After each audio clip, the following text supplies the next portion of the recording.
नमस्कार दोस्तों, स्वागत है आप सभी का क्रीसेंट एजुकेशन क्लासेस में। कैसे हैं आप सभी लोग? आई होप आप सभी लोग स्वस्थ होंगे और अच्छी प्रिपरेशन कर रहे होंगे आगामी एग्जाम्स की। हमारे द्वारा दोस्तों विशेष सीरीज शुरू की गई है शिक्षण अभिरुचि यानी कि टीचिंग एप्टीट्यूड के नाम से। अभी तक दोस्तों हमने इसके 8 पार्ट अपलोड कर दिए हैं। अगर अभी तक आपने वो क्लासेस नहीं देखी है तो जरूर देखना। अगर आप उत्तराखंड प्रवक्ता स्क्रीनिंग की तैयारी कर रहे हैं या फिर उत्तराखंड एलटी या फिर सीटीटी यूटीटी, इन सभी एग्जाम के लिए दोस्तों ये सीरीज लाभदायक है। इसलिए इस सीरीज को दोस्तों मिस मत करना, इसके किसी भी पार्ट को मिस मत करना। आज की क्लास दोस्तों पिछली क्लास की तरह बहुत स्पेशल होने वाली है, क्योंकि दोस्तों आज हम आपको एमसीक्यू सॉल्व करवाएंगे जो कि दोस्तों पूर्व प्रवक्ता परीक्षा में दोस्तों आ चुके हैं, स्क्रीनिंग एग्जाम में दोस्तों ये पूछे गए हैं। इसलिए इस पूरी क्लास को देखना और लास्ट में कितना आपका स्कोर आया वो भी जरूर कमेंट बॉक्स में बताना। तो चलिए आज की क्लास को शुरू करते हैं, और आगे बढ़ने से पहले जरूर लाइक करना वीडियो को और अपने दोस्तों के बीच में जरूर शेयर करना। तो चलिए शुरू करते हैं आज की क्लास को।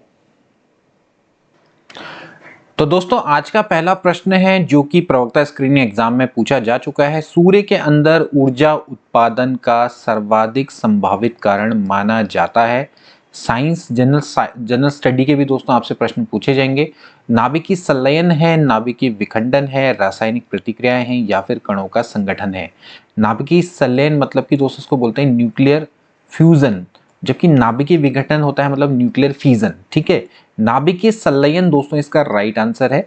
नाभिकीय संलयन में मतलब सिंपल सी बात है दोस्तों, जब आपके छोटे न्यूक्लियस हैं वो मिलकर बड़ा न्यूक्लियस बनाते हैं और दोस्तों इसमें बहुत सारी ऊर्जा निकलती है, तो उसको दोस्तों हम बोलते हैं न्यूक्लियर फ्यूजन यानी कि नाभिकीय संलयन।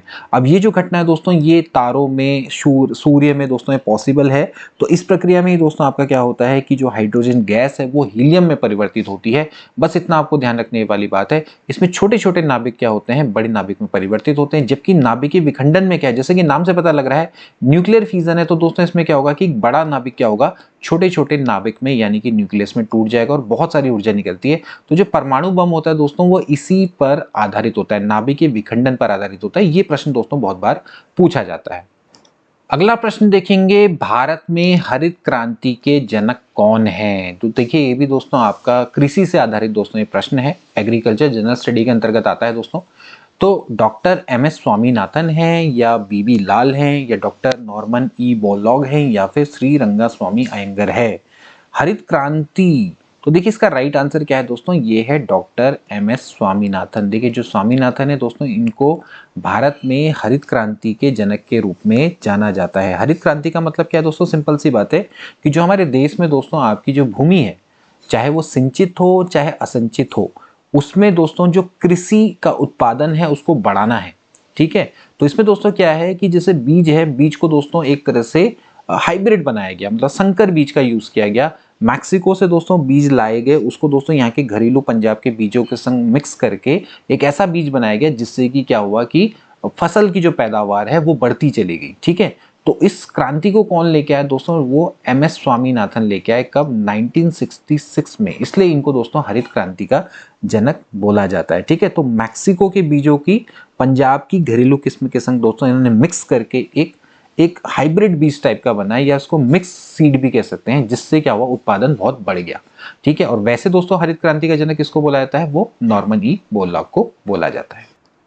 नेक्स्ट प्रश्न देखेंगे, एशियाटिक सोसाइटी ऑफ बंगाल के संस्थापक कौन थे? एक दोस्तों बहुत आने वाला प्रश्न, बार बार परीक्षाओं में पूछा जाने वाला और प्रवक्ता स्क्रीनिंग में आया हुआ प्रश्न।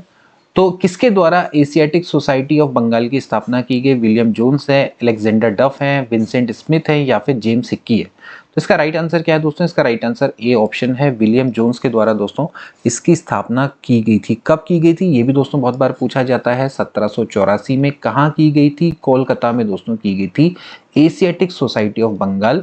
अब ये इसका मतलब क्या, देखिए नाम से पता लगता है कि जैसे एशिया है तो एशिया में दोस्तों क्या सामाजिक और सांस्कृतिक इतिहास है उसका, तो उसमें जैसे कुछ पूरा तत्व के अवशेष हैं, कला है, विज्ञान है, उसकी साहित्य की खोज के लिए, उसको संरक्षित करने के लिए दोस्तों इस सोसाइटी की स्थापना की गई थी, एशियाटिक सोसाइटी ऑफ बंगाल। बड़ा इंपॉर्टेंट। नेक्स्ट प्रश्न देखेंगे दोस्तों, बड़ा महत्वपूर्ण प्रश्न है। निम्नलिखित में से किस एक दस्तावेज प्रपत्र को आधुनिक भारतीय शिक्षा का मैग्ना कार्टा बोला जाता है? ठीक है, अब देखिए प्रवक्ता का एग्जाम है, उसमें शिक्षा से संबंधित दोस्तों आपके प्रश्न जरूर आएंगे। जो शिक्षा का इतिहास है उससे संबंधित प्रश्न आपके जरूर आते हैं। ठीक है, तो वो तो आपने दोस्तों पढ़ के ही जाना है। ठीक है, तो देखिए मैग्ना कार्टा किसको बुलाया जाता है? मैकाले का प्रपत्र है, हंटर कमीशन की रिपोर्ट है, वुड डिस्पैच है, या फिर उपरोक्त में से कोई नहीं। बहुत दोस्तों इंपॉर्टेंट क्वेश्चन है, इसका राइट आंसर है दोस्तों वुड डिस्पैच। ठीक है, वुड डिस्पैच बहुत महत्वपूर्ण। ये कब आया था ये भी दोस्तों पूछा जाता है। तो देखिए ये आया था 1854 में। ठीक है, वुड डिस्पैच। अब वुड डिस्पैच क्यों इतना दोस्तों महत्वपूर्ण है? तो ये दोस्तों इसलिए महत्वपूर्ण है क्योंकि दोस्तों इस समय पर शिक्षा, जो भारतीय शिक्षा थी, उसकी दोस्तों इन्होंने विस्तृत सिफारिश प्रस्तुत की थी। ठीक है, विस्तृत सिफारिश क्या थी दोस्तों कि जैसे इसमें जो वेस्टर्न कंट्री है तो उनकी दोस्तों जो साइंस है, उनकी फिलॉसफी है, उनकी आर्ट है, उसका दोस्तों यहाँ देश में हमारे प्रचार प्रसार करना था। उसके अलावा जो हायर एजुकेशन है उसके मीडियम को अंग्रेजी रखा जाना है। तो कुछ ऐसी चीज़ें थी कि जो कि दोस्तों मतलब कि देसी भाषाओं को भी कहीं ना कहीं इन्होंने अपने रिपोर्ट्स में दोस्तों जगह दी थी। उस समय पे दोस्तों लॉर्ड डलहौजी हुआ करते थे। ठीक है, तो लॉर्ड डलहौजी थे उस समय पर। तो उस समय पर दोस्तों जो वुड, चार्ल्स वुड है, इनकी अध्यक्षता में दोस्तों एक कमेटी का गठन हुआ था। इन्होंने 1854 में दोस्तों अपनी रिपोर्ट दी थी जिसको कि वुड डिस्पैच के नाम से जाना जाता है। इसको आधुनिक भारतीय शिक्षा का मैग्ना कार्टा के नाम से भी जाना जाता है। बड़ा महत्वपूर्ण, तो वुड डिस्पैच इसका राइट आंसर। नेक्स्ट प्रश्न देखेंगे, संविधान के किस संशोधन अधिनियम के द्वारा शिक्षा के अधिकार को मौलिक अधिकार बनाया गया? देखिए शिक्षा का जो अधिकार है दोस्तों इसको फंडामेंटल राइट्स में दोस्तों जोड़ा गया। प्रथम संशोधन अधिनियम, 73 संशोधन अधिनियम, 85 या फिर 86? तो इसका राइट आंसर क्या है दोस्तों? आपका जो आरटीई है, राइट टू एजुकेशन एक्ट, बड़ा इंपॉर्टेंट है दोस्तों। तो 86वां जो संविधान संशोधन अधिनियम है दोस्तों, ये कब हुआ था? ये हुआ था 2002 में। तो 86वां संविधान संशोधन जो 2002 है, इसके द्वारा दोस्तों जो प्राइमरी शिक्षा है, मतलब कि जो प्राइमरी एजुकेशन है, उसको दोस्तों मौलिक अधिकार बनाया गया है। ठीक है, इसमें जो अनुच्छेद 21 क है वो दोस्तों जोड़ा गया। 21 में अनुच्छेद 21 क दोस्तों इसमें जोड़ा गया, और इसमें ये बोला गया कि जो 6 से 14 वर्ष तक के बालक हैं उनको निशुल्क प्राथमिक शिक्षा प्रोवाइड करवाई जाएगी राज्यों के द्वारा। ठीक है, तो ये बड़ा महत्वपूर्ण है। और इसके बाद ही दोस्तों फिर आपका आरटीई एक्ट आया था। तो ये आपने दोस्तों ध्यान में रखना है, आरटीई तो पढ़ना ही पढ़ना है। नेक्स्ट प्रश्न देखेंगे, निम्नलिखित आयोग में से किसने ग्रामीण विश्वविद्यालयों की स्थापना का सुझाव दिया था? किसने बोला था कि भैया जो गांव है वहां पर भी यूनिवर्सिटीज खोली जानी चाहिए? राधाकृष्णन थे, मुदालियर थे, कोठारी आयोग थे, या फिर हंटर आयोग थे? बड़ा महत्वपूर्ण है दोस्तों। तो इसका राइट आंसर है दोस्तों राधाकृष्णन आयोग। ठीक है, राधाकृष्णन आयोग, जो कि दोस्तों आपके राधाकृष्णन थे उस समय पर, उनकी अध्यक्षता में दोस्तों इस आयोग का गठन किया गया था 1948-49 में। और जो डॉक्टर राधाकृष्णन थे, इनके द्वारा दोस्तों जो रिपोर्ट्स दी गई थी उसको दोस्तों विश्वविद्यालय शिक्षा आयोग के नाम से भी जाना जाता है। इस आयोग को राधाकृष्णन आयोग भी बोलते हैं, विश्वविद्यालय शिक्षा आयोग भी बोलते हैं।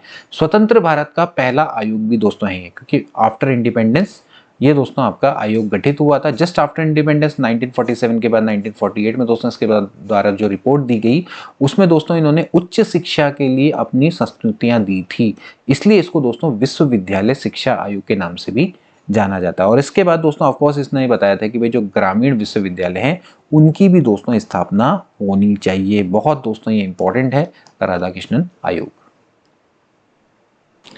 अगला प्रश्न देखेंगे, मुदालियर आयोग का कार्यक्षेत्र क्या था? मुदालियर आयोग ने कहाँ रिपोर्ट देनी थी? प्राथमिक शिक्षा की, उच्च शिक्षा की, माध्यमिक शिक्षा की, या फिर स्वास्थ्य शिक्षा की? तो मुदालियर आयोग का कार्यक्षेत्र, जैसे भाई राधाकृष्ण आयोग का कार्यक्षेत्र आपका उच्च शिक्षा था, तो ऐसी दोस्तों इसका था माध्यमिक शिक्षा। ठीक है ना, तो माध्यमिक शिक्षा किस आयोग का कार्यक्षेत्र था दोस्तों? मुदालियर आयोग का कार्यक्षेत्र था। ठीक है, ये कब गठित हुआ था ये भी पूछा जाता है। 23 सितंबर 1952 को दोस्तों ये आपका गठित हुआ था। और लक्ष्मण स्वामी मुदालियर कौन थे? लक्ष्मण स्वामी मुदालियर, जो कि उस समय पर दोस्तों कौन थे? मद्रास के कुलपति थे। ठीक है, प्रोफेसर थे। तो इनके द्वारा दोस्तों इनके अध्यक्षता में दोस्तों मुदालियर आयोग का गठन किया गया था। ठीक है, तो इन्होंने माध्यमिक शिक्षा से संबंधित अपनी रिपोर्टें दी थी। अगला प्रश्न देखेंगे, सर्व शिक्षा अभियान कब शुरू किया गया? भाई आपके प्रवक्ता के स्क्रीनिंग के कोर्स में सब अवेलेबल है ये। ऐसे सर्व शिक्षा अभियान का दोस्तों कब शुरू किया गया? ABCD आप देख सकते हैं यहाँ पर आपके सामने ऑप्शन है, तो बी वाला ऑप्शन बिल्कुल करेक्ट है। 2001 में दोस्तों आपका सर्व शिक्षा अभियान को शुरू किया गया। अब इसका मेन जो एम था वो क्या था कि जो प्राइमरी एजुकेशन है उसका यूनिवर्सलाइजेशन यानी कि सार्वभौमिकरण भी बोलते हैं इसको, ठीक है। तो 2001 में यानी कि दोस्तों सर्व शिक्षा अभियान है कि बस सबको शिक्षा सुलभ करवानी है, ठीक है। प्राइमरी शिक्षा तो सबको सुलभ करवानी ही करवानी है। तो उसी उद्देश्य से दोस्तों ये अभियान को शुरू किया गया था। अगला प्रश्न देखेंगे, शिक्षण कौशलों का विकास किसके द्वारा किया जाता है, यानी कि आप अपनी टीचिंग स्किल्स का डेवलपमेंट कैसे कर सकते हैं। भाई प्रणाली विश्लेषण के द्वारा, सूक्ष्म शिक्षण के द्वारा, अंतःक्रिया विश्लेषण के द्वारा या फिर क्रियात्मक अनुसंधान के द्वारा। देखिए प्रणाली विश्लेषण यानी कि सिस्टम एनालिसिस, आप एनालिसिस करके क्या आप अपनी टीचिंग स्किल्स को कभी सुधार सकते हैं। आप ये देखिए कि इसमें से राइट ऑप्शन कौन सा होना चाहिए। भाई आपकी टीचिंग स्किल कब सही होगी, जब आप पढ़ाएंगे। तो ऑब्वियस सी बात है कि जब आप दोस्तों माइक्रो टीचिंग करेंगे तो आपकी दोस्तों क्या होती है, टीचिंग स्किल्स को निखारा जाता है। भाई टीचिंग स्किल्स का मतलब क्या है कि आप दोस्तों जब अपने अधिगम को अपनी जो शिक्षण कार्य है उसको दोस्तों प्रभावी बनाने के लिए आप विभिन्न प्रकार के कौशलों का यूज करते हैं ताकि जो बच्चे हैं वो आपसे स्टिमुलेटेड रहें, ठीक है, यानी कि आपकी ओर को आकर्षित रहें। तो इसमें कई तरह के कौशल होते हैं, जैसे कि भैया प्रस्तावना कौशल होता है कि आप दोस्तों किस तरह से अपने चैप्टर को प्रेजेंट करेंगे, ठीक है। इसके अलावा प्रश्न पूछने का दोस्तों कौशल होता है, ठीक है। इसके अलावा प्रदर्शन करने का कौशल होता है, आप अपने जो टीचिंग एड्स है उसको किस तरह से प्रेजेंट करेंगे, ठीक है। व्याख्या करने का कौशल होता है। इसके अलावा दोस्तों अगर आप बच्चों को रेनफोर्समेंट देते हैं उसका कौशल होता है। श्याम पट में आप किस तरह से लिखते हैं वो कौशल होता है। तो ये जो सारे जो कौशल्स होते हैं ये कहाँ से आएंगे दोस्तों, आपको माइक्रो टीचिंग के द्वारा ही आएंगे। अगला प्रश्न देखेंगे, प्राइमरी एजुकेशन में अपव्यय और अवरोधन की समस्या को सबसे पहले किसने ध्यान खींचा था। बड़ा अच्छा प्रश्न है। प्राइमरी एजुकेशन में दोस्तों अपव्यय और अवरोधन की समस्या, जिसके बारे में पहले बता चुका हूँ। अपव्यय का मतलब होता है कि कोई बच्चा अपनी प्राइमरी शिक्षा को पूरी करने से पहले विद्यालय को छोड़ देता है तो उसको अपव्यय बोलते हैं, और एक बच्चा लगातार एक क्लास में फेल होता है तो उसको हम अवरोधन बोलते हैं। तो सबसे पहले इसकी ओर को ध्यान किसके द्वारा आकर्षित किया गया, वुड ने, जीके गोखले ने, हर्टोग समिति या फिर महात्मा गांधी। राइट आंसर है हर्टोग समिति। दोस्तों ये जो समिति थी 1929 में आई थी। सर्वप्रथम दोस्तों इनके द्वारा ही इस समस्या की ओर को सबसे पहले ध्यान दिया गया या ध्यान खींचा गया, आप कह सकते हैं। इन्होंने ही सबसे पहले समस्या का वर्णन किया गया था, ठीक है ना। तो ये हर्टोग समिति बड़ी इंपॉर्टेंट। अगला प्रश्न देखेंगे, राष्ट्रीय साक्षरता मिशन कब स्टार्ट किया गया। राष्ट्रीय साक्षरता मिशन, ठीक है, 1950, 1956, 1975 या फिर 1988। तो राइट आंसर क्या है दोस्तों, गोला मैंने मारी दिया, 1988 इसका राइट आंसर है। दोस्तों जो राष्ट्रीय साक्षरता मिशन है वो कब स्टार्ट हुआ था दोस्तों, 5 मई 1988 को। उस समय पर प्रधानमंत्री कौन थे, राजीव गांधी। तो उनके द्वारा दोस्तों ये शुरू किया गया था 5 मई 1988 को। अब इसका मतलब क्या था, राष्ट्रीय साक्षरता मिशन किसके लिए दोस्तों, ये 16 से 35 वर्ष तक की जो आयु के लोग हैं उनके लिए दोस्तों, उनको पढ़ने लिखने योग्य बनाने के लिए इस मिशन को स्टार्ट किया गया था। तो एक तरह से दोस्तों क्या था, ये जो प्रौढ़ लोग हैं उनकी शिक्षा से दोस्तों ये संबंधित है। अगला प्रश्न देखेंगे, विश्वविद्यालय अनुदान आयोग की स्थापना की सिफारिश किसने की थी। यूनिवर्सिटी ग्रांट कमीशन, इसकी स्थापना की सिफारिश किसने की। बड़ा महत्वपूर्ण, राधाकृष्णन आयोग, हंटर आयोग, मुदालियर आयोग या फिर सैडलर आयोग। राइट आंसर है दोस्तों राधाकृष्णन आयोग। 1948 में दोस्तों जो राधाकृष्णन आयोग आया था, जिसको कि विश्वविद्यालय शिक्षा आयोग भी बोला जाता है, इसके द्वारा दोस्तों ये सिफारिश की गई थी कि विश्वविद्यालयों को अनुदान देने के लिए एक यूनिवर्सिटी ग्रांट कमीशन की स्थापना की जानी चाहिए। और फिर इनकी सिफारिश के आधार पर ही दोस्तों 1953 को विश्वविद्यालय अनुदान आयोग की स्थापना की गई। मोर प्रिसाइसली 28 दिसंबर 1953 को दोस्तों इसकी स्थापना की गई थी। बड़ा महत्वपूर्ण। अगला प्रश्न देखेंगे, विद्यालय का आंतरिक अनुशासन किसके द्वारा संभाला जाता है। भाई विद्यालय के अंदर जो इंटरनल डिसिप्लिन है वो कौन संभालेगा। क्या वो राज्य सरकार संभालेगी, प्रधानाध्यापक संभालेंगे, विद्यालय के समीप के समुदाय द्वारा संभाला जाएगा या फिर अभिभावक शिक्षक परिषद के द्वारा संभाला जाएगा। तो प्राइमरी तौर पे दोस्तों अगर विद्यालय का जो इंटरनल डिसिप्लिन है उसके लिए कौन उसको संभालेगा दोस्तों, ऑफ कोर्स प्रिंसिपल दोस्तों उसको संभालेगा, ठीक है। कोई ये मत कहना कि भाई टीचर संभालेगा, टीचर नहीं है, प्रिंसिपल है। विद्यालय की यहाँ पर बात चल रही, तो विद्यालय का दोस्तों जो इंटरनल डिसिप्लिन होता है उसकी जो जिम्मेदारी होती है वो प्रिंसिपल के कंधों पर होती है। तो बी वाला ऑप्शन इसका बिल्कुल करेक्ट है। अगला प्रश्न देखेंगे, एनसीटीई को किस वर्ष एक वैधानिक संस्था घोषित किया गया। देखिए ये बड़ा इंपॉर्टेंट है, एनसीटी को किस वर्ष दोस्तों वैधानिक संस्था घोषित किया गया। अब देखिए पहली बात आती है इसके गठन की और एक आती है इसके वैधानिक संस्था की, ठीक है। कई बार क्या होता है इसमें दोस्तों कंफ्यूजन हो जाता है, तो ये दोस्तों यहाँ पर कंफ्यूजन बिल्कुल भी नहीं रखना है, ठीक है। तो इसको वैधानिक संस्था दोस्तों कब घोषित किया गया, तो अगर मैं बात करूं इसको वैधानिक संस्था घोषित करने की, तो 1995 में दोस्तों इसको वैधानिक संस्था यानी कि संवैधानिक दर्जा दोस्तों दिया गया, ठीक है। अब बात की जाएगी जब एनसीटी जो एक्ट था वो कब बना था, वो बना था दोस्तों 1993 में, ठीक है। 1993 में एनसीटीई, ठीक है। एनसीटीई का फुल फॉर्म क्या है दोस्तों, राष्ट्रीय अध्यापक शिक्षा परिषद, ठीक है।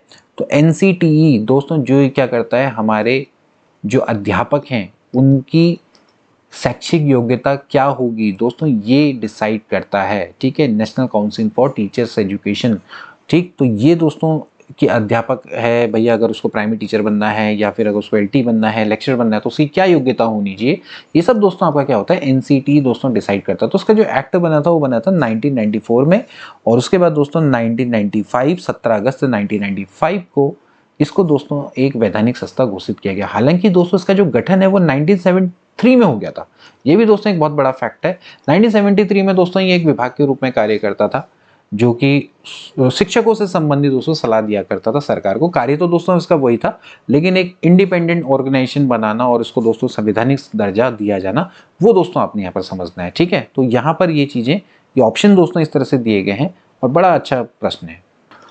अगला प्रश्न देखेंगे, निम्न में से किस शहर में एनसीटी का क्षेत्रीय कार्यालय नहीं है। एनसीटी के रीजनल ऑफिस आपको याद करने पड़ेंगे दोस्तों कहाँ कहाँ पर है। तो जो एनसीटी है उसके दोस्तों कहाँ कहाँ पर क्षेत्रीय कार्यालय आपको पता होनी चाहिए। देखिए कहाँ कहाँ पर है, देखिए जयपुर में है, इसके अलावा भोपाल में है, ठीक है, और इसके अलावा दोस्तों भुवनेश्वर में है, बेंगलुरु में है, लेकिन दोस्तों चेन्नई में नहीं है। तो चेन्नई क्या हो जाएगा इसका गलत आंसर, मतलब कि राइट आंसर दोस्तों हो जाएगा, ठीक है। यहाँ पर दोस्तों इसका कोई भी क्षेत्रीय कार्यालय नहीं है। अगला प्रश्न देखेंगे, निम्न को आपने कालक्रम के अनुसार व्यवस्थित करना है। भाई कौन कब आया, तो सबसे पहले दोस्तों हम बात करेंगे कि भैया विश्वविद्यालय अनुदान आयोग, ये दोस्तों आपका कब आया था दोस्तों, ये आया था आपका 1956 में, ठीक है। इसके बाद बात करेंगे माध्यमिक शिक्षा आयोग, ये आया था 1953 में और 1952 में वैसे एक्चुअली, ठीक है। विश्वविद्यालय शिक्षा आयोग की हम बात करेंगे तो वो आया था 1948 यानी कि राधा कृष्ण आयोग, और शिक्षा आयोग यानी कि जिसको कि कोठारी आयोग बोला जाता है इसको 1964। अच्छा इसमें दोस्तों ये 1956 या फिर 1953 भी हो सकता है, ठीक है। 1956 में दोस्तों इसको संवैधानिक दर्जा दिया गया था यूजीसी को, तो दोस्तों थोड़ा सा इस चीज़ को समझना है। वैसे इसका गठन किया गया था 1953 में, ठीक है ना। तो अगर आप उस हिसाब से भी देखेंगे तो सबसे पहले आपका कौन आ जाएगा दोस्तों, राधा कृष्ण आयोग आ जाएगा, नंबर 1 ये हो जाएगा। माध्यमिक शिक्षा आयोग कुछ भी हो नंबर 2 में आने वाला है। विश्वविद्यालय अनुदान आयोग ये आएगा आपका नंबर 3 में। एंड देन दोस्तों आपका जो ये शिक्षा आयोग है दोस्तों ये आपका आएगा नंबर 4 में, चाहे कुछ भी कर लो, ठीक है। तो इस हिसाब से देखा जाए तो इसका जो राइट आंसर है क्या बनना चाहिए, 3 2 1 4, यानी कि ये आएगा पहले, फिर ये आएगा, फिर ये आएगा, ये आएगा। तो 3 2 1 4 मतलब कि ये जो नंबर 3 है ये पहला होगा, फिर 2 आएगा, फिर 1 आएगा, 4 आएगा। चाहे आप इन दोनों में से कोई भी ऑप्शन रखो, बात चली मतलब इक्वल है दोनों के लिए, ठीक है। तो आप इस हिसाब से देख सकते हैं, तो बी वाला ऑप्शन इसका क्या हो जाता है दोस्तों, करेक्ट हो जाता है। अगले प्रश्न देखेंगे दोस्तों, निम्न में से कौन प्रदर्शन कौशल से संबंधित नहीं है। प्रदर्शन का मतलब समझ रहे हैं कि जब आप कोई चीज़ को दोस्तों आप डिमॉन्स्ट्रेट करते हैं, उसका प्रदर्शन करते हैं, तो उससे कौन संबंधित नहीं है। छात्र सहभागिता, उपकरण एवं शिक्षक सहायक सामग्री का उपयोग, प्रदर्शन का दृष्टिगोचर होना या फिर अनुमोदन, ठीक है। आप साफ साफ देख सकते हैं दोस्तों, आपको प्रदर्शन के लिए छात्रों की सहभागिता चाहिए, उनका कॉपरेशन चाहिए, छात्र सहभाग करें वो भी इम्पोर्टेंट है। इसके अलावा उपकरणों एवं शिक्षण सहायक सामग्री का उपयोग, तभी तो दोस्तों आप प्रदर्शन कर पाएंगे। आप मॉडल दिखाएंगे, चार्ट दिखाएंगे या कुछ भी आप दिखाते हैं तो फिर उसमें आपको क्या है उपकरण और टीचिंग एड्स का यूज़ तो करना ही पड़ता है। उसके अलावा जो आप दिखा रहे हैं वो भी दृष्टिगोचर होना, मतलब कि दिखाई भी देना चाहिए। ऐसा नहीं है कि आप अपने किनारे पर कर रहे हैं तो लोगों को नहीं दिखाई पड़ दे रहा है। अनुमोदन का मतलब दोस्तों है कि किसी चीज़ का दोस्तों आपने स्मरण करवाना, ठीक है। तो ये दोस्तों इसके अंतर्गत नहीं आता है, प्रदर्शन कौशल से दोस्तों संबंधित नहीं है। अगला प्रश्न देखेंगे, तकनीकी के 3 Cs का अर्थ क्या है। तकनीकी जो 3 Cs है, मतलब 3C का क्या मतलब है?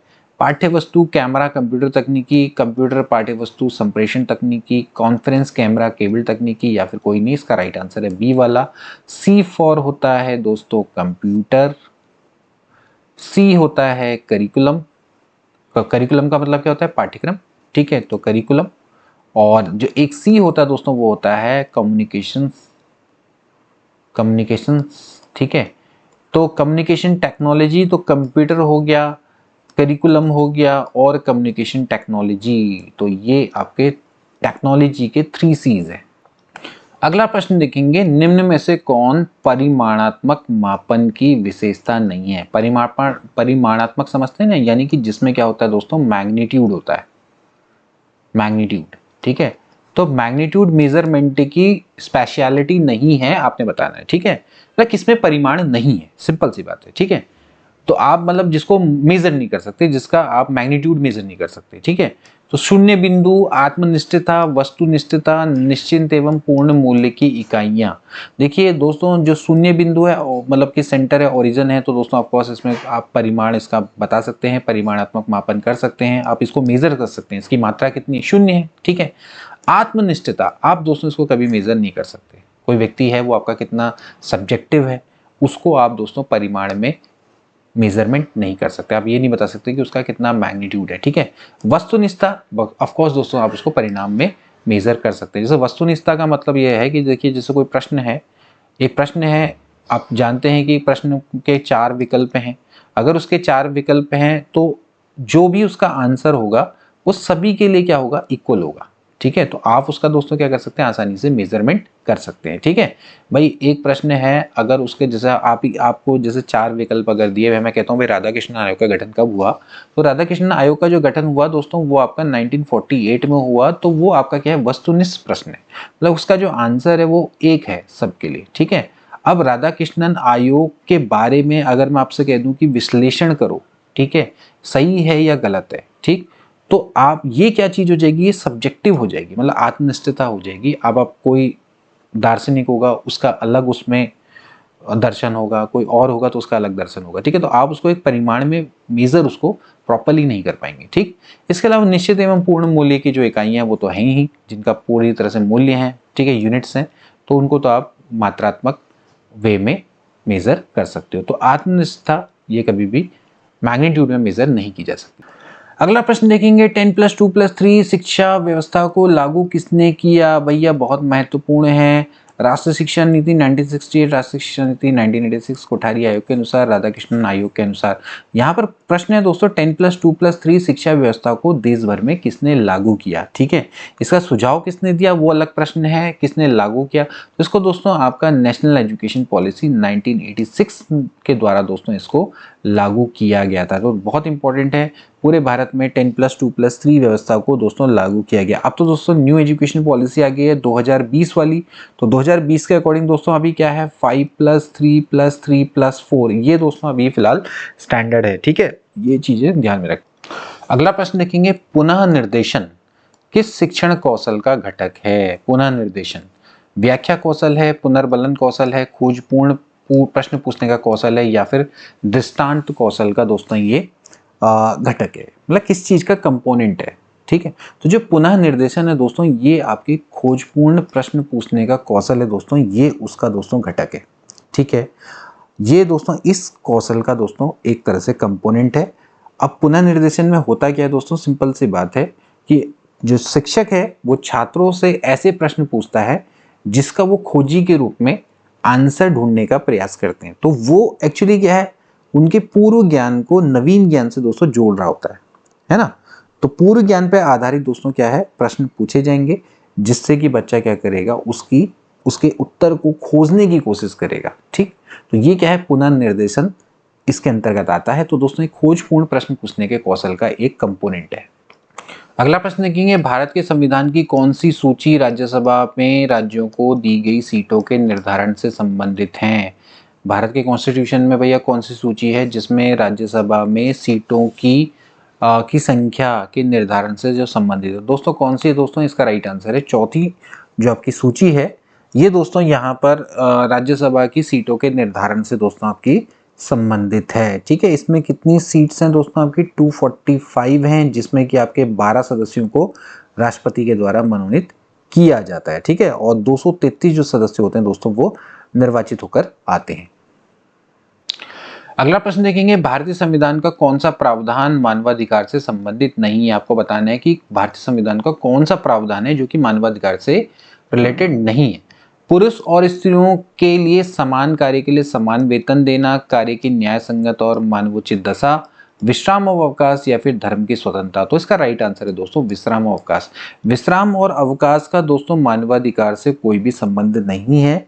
1993 में दोस्तों ये मानवाधिकार के जो संरक्षण अधिनियम है दोस्तों उसको लागू किया गया था, और उसमें दोस्तों मानवाधिकारों का प्रावधान किया गया। उसमें क्या क्या प्रावधान है कि पुरुष और स्त्रियों के लिए समान कार्य के लिए समान वेतन होना चाहिए, कार्य की न्याय संगत और मानवोचित दशा होनी चाहिए, इसके अलावा धर्म की स्वतंत्रता होनी चाहिए। इसके अलावा भी दोस्तों अन्य प्रावधान है उनका उल्लेख किया गया है, तो लेकिन विश्राम अवकाश उसमें उल्लेख नहीं है।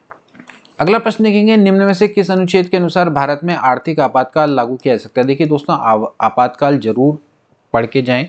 352, 356, 360 तीनों आर्टिकल बड़े इंपॉर्टेंट है। तो देखिए इसमें जो सबसे पहले हम देखेंगे किस अनुच्छेद के अनुसार भारत में आर्थिक आपातकाल दोस्तों 360 आर्टिकल के तहत पर लागू किया जाता है। ठीक है, तो ये जो आर्थिक आपात है अभी फिलहाल तक आज तक अभी भी देश में नहीं लगा है, तो 360 के आधार पर दोस्तों आर्थिक आपातकाल को लागू किया जा सकता है। इसको दोस्तों 2 महीने के लिए लागू किया जा सकता है बिना संसद की स्वीकृति के लिए, तो 2 महीने तक इसको आपातकाल को लागू किया जा सकता है। अगला प्रश्न देखेंगे, कोई भी व्यक्ति जो जिला उपभोक्ता फोरम के निर्णय से संतुष्ट नहीं है, राज्य उपभोक्ता विवाद प्रतितोष आयोग में अपील कर सकता है। ठीक है, बड़ा अच्छा प्रश्न है दोस्तों। ये मैंने आपको उपभोक्ता संरक्षण अधिनियम भी मैंने आपको बताया था। देखिए प्रश्न आपके आते रहते हैं, उपभोक्ता को तो आपने पढ़ना ही पढ़ना है, बौद्धिक संपदा का अधिकार है वो आपने पढ़ना है, मानवाधिकार आप जरूर पढ़ के जाएं। ठीक है, ये आपके सिलेबस में मेंशन रहते हैं। ठीक है, उनको आप जरूर पढ़ के जाएं, क्योंकि जो चीज़ स्पेसिफिकली मेंशनड है उस टॉपिक को जरूर आप अच्छे से पढ़ लें, क्योंकि उससे संबंधित प्रश्न आपके आ सकते हैं। ठीक है, रादर देन आप ऐसी चीज़ पढ़ लें जो कि आपके सिलेबस में है ही नहीं। ठीक, तो कोई भी व्यक्ति है जब वो जिला उपभोक्ता फोरम के निर्णय से अगर आप संतुष्ट नहीं हैं तो आप क्या कर सकते हैं, उसकी शिकायत कर सकते हैं राज्य उपभोक्ता विवाद प्रतितोष आयोग में। ठीक है, तो वो दोस्तों आप 30 दिन के भीतर दोस्तों आप उसमें अपील कर सकते हैं। ठीक है, तो उपभोक्ता संरक्षण अधिनियम, इसके बारे में भी दोस्तों मैंने आपको लास्ट क्लासेस में आपको बताया था, इसको आप जरूर दोस्तों पढ़ के जाएं। ठीक है, तो इसका राइट आंसर दोस्तों क्या हो जाएगा, 30 दिन के भीतर आप क्या कर सकते हैं दोस्तों, अपील कर सकते हैं राज्य उपभोक्ता विवाद प्रतितोष आयोग में, अगर आप जिला उपभोक्ता फोरम के निर्णय से संतुष्ट नहीं है। ठीक है, उपभोक्ता यानी कि कंज्यूमर के दोस्तों अपने राइट्स होते हैं, उन राइट्स को प्रोटेक्शन करने के लिए ही उपभोक्ता संरक्षण अधिनियम को बनाया गया है। ठीक है, इस समय पे 2019 वाला दोस्तों लागू है। तो इसमें दोस्तों अगर आप कोई भी सामान खरीदते हैं या फिर आप कोई सर्विस लेते हैं तो उस एज ए कंज्यूमर दोस्तों आपके कुछ राइट्स होते हैं जिनके लिए दोस्तों जिनका संरक्षण है वो इन अधिनियमों के द्वारा किया जाता है। ठीक, तो दोस्तों आज की क्लास के लिए इतना ही। आई होप कि दोस्तों आपको आज की क्लास अच्छी लगी होगी। अगर अच्छी लगी है तो अपने दोस्तों के बीच में जरूर शेयर करना। मिलते हैं अगली वीडियो में। Till then take care and good bye.